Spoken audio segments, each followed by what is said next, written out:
বিভৎস অতি জঘন্য দুৰ্গা মন্দিৰৰ চৌহদত দলবদ্ধ ধৰ্ষণ নৰপিশাচৰ কামনাৰ বলি হোৱা অসহায় মহিলাৰ ভিডিঅ' ভাইৰেল বিগত 17 নৱেম্বৰত ৰাসৰ আনন্দ উল্লাসৰ মাজতে ঘটিছে জঘন্য ঘটনাটো ঘটনাৰ স্থান মহানগৰীৰ বৰাগাঁৱৰ নিজৰা পাৰ ভাষাৰে বৰ্ণনা কৰিব নোৱাৰা এটা জঘন্য দলবদ্ধ ধৰ্ষণৰ ঘটনাই জুকাৰি গৈছে ৰাজ্য মন্দিৰৰ চৌহদত উলংঘ কৰি মহিলাৰ ওপৰত আহুৰিক তৃপ্তি লাভৰ জঘন্য কাণ্ড নটাকৈ নৰপিশাচৰ এটা ভাইৰেল ভিডিঅ'ই পোহৰলৈ আনিছে ঘটনাৰ আঁৰৰ বহু অকথিত কাহিনী বৰাগাঁৱৰ 27 নম্বৰ ৰাষ্ট্ৰীয় ঘাইপথৰ পৰা 500 মিটাৰ ওপৰলৈ উঠি যোৱা নিৰ্জন এটা দুৰ্গা মন্দিৰৰ সমীপত প্ৰায়ে চলে ড্ৰাগছ ভাং খুৰাৰ আড্ডা এক কথাত যেন অনৈতিক কাৰ্যকলাপৰ ঘাটি নিজৰা পাৰ এই কথা পিছে আমি কোৱা নাই খুদ আৰক্ষীৰ ভাষ্য স্থানীয়ৰ ভাষ্যই হতচকিত কৰিলে বৰাগাঁওবাসী 17 নৱেম্বৰ তেতিয়া ৰাস চলি আছিলে আৰু সেই তাৰ মাজতে আমাৰ নিজৰা পাৰ বুলি জেগাডোখৰ আছে বৰাগাঁও তাৰ ওচৰতে দুৰ্গা মন্দিৰ এটা আছে তাৰ ওচৰৰ পাহাৰতে এই গোটেই ঘটনাটো সংঘটিত হৈছিলে মানুহগৰাকীৰ আইডেণ্টিটিটো আমি এতিয়াও গম পোৱা নাই কোনো গোচৰ পোৱা নাই আমি জাষ্ট ভিডিঅ'টো পাই গোটেই ইনভেষ্টিগেশ্যনটো আৰম্ভ কৰিছোঁ আৰু ভিডিঅ'টো দেখাই পোৱা গৈছে যে তাত মানে অলপ মানে ৰেপ হোৱা বুলি তো সেইটো কাৰণে আমি যদি গোচৰ নাপাওঁ কাৰোৰ পৰা আমি নিজাববীয়াকৈ এটা গোচৰ ল'ম গোটেইকেইজনে বৰাগাঁও তেতেলীয়া এই অঞ্চলতে থাকে আৰু বিভিন্ন ধৰণৰ কাম কৰে যেনে কিছুমান আছে PWDৰ লেবাৰ কাম কৰে কোনোবাই ডেলিভাৰী বয়ৰ কাম কৰে তো এই গোটেইকেইজন ল'ৰাই সেই জেগাটোত মানে যোৱাৰ কাৰণটো কৈছে যে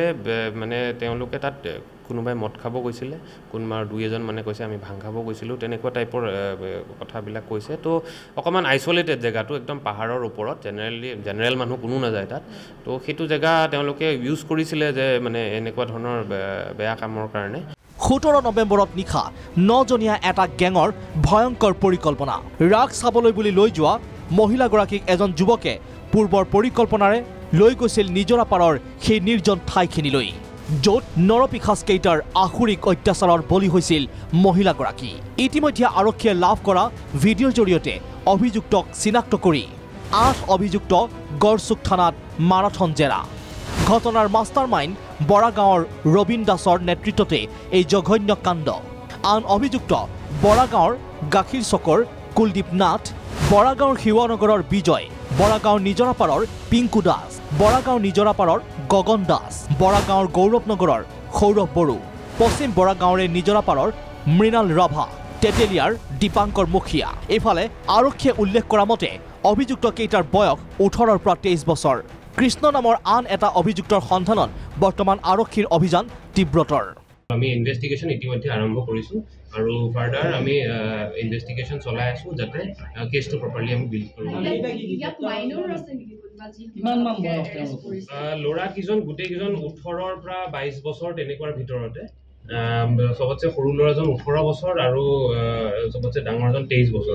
এনেকুৱা ধৰণৰ ভিডিঅ' শ্বেয়াৰ কৰাটো এটা অপৰাধ আৰু কোনেও যাতে এইটো শ্বেয়াৰ নকৰে বৰাগাঁৱৰ নিজৰাপাৰৰ ঘটনাই এতিয়া বহু প্ৰশ্নৰ অৱতাৰণা কৰিছে প্ৰকৃততে মহানগৰীৰ পাহাৰীয়া এলেকাসমূহ নিৰাপদ নহয় নেকি মহিলা যুৱতীৰ বাবে সুৰক্ষিত নহয় নেকি মহানগৰী একাংশ উশৃংখল যুৱকৰ অনৈতিক কাৰ্যৰ ঘাটি নেকি গুৱাহাটীৰ পাহাৰীয়া এলেকাত আৰক্ষীৰ টহলদাৰীৰ ক্ষেত্ৰত আছে নেকি নিষ্ক্ৰিয়তা সেইটো এটা পাহাৰীয়া জেগা একদম ৰিমোট জেগা য'ত মানে গাড়ী চাৰি যাব নোৱাৰি তো এনেকুৱা জেগাত আৰক্ষী যায় মানে মাজে সময়ে যায় এতিয়া সদায় গৈ পেলাই তেনেকুৱা এটা জেগাত গৈ পেলাই পেট্ৰলিং কৰাটো সম্ভৱ নহয় সেইটো কাৰণে অকণমান আমাৰ ফালৰ পৰা এতিয়া যিহেতু এনেকুৱা এটা ঘটনা হৈছে আমি ডেফিনেটলি ফ'কাছ কৰিম আৰু অলপ মানুহখিনি নিজেও অলপ সজাগ হ'ব লাগিব কোনোবা আনৱান্টেড মানুহ যদি আহিছে ৰেগুলাৰলি আহে যদি নিজৰ ফালৰ পৰা অলপমান তেওঁলোকে ষ্টেপ ল'ব লাগিব আৰু আমি সদায় সহায় কৰিমেই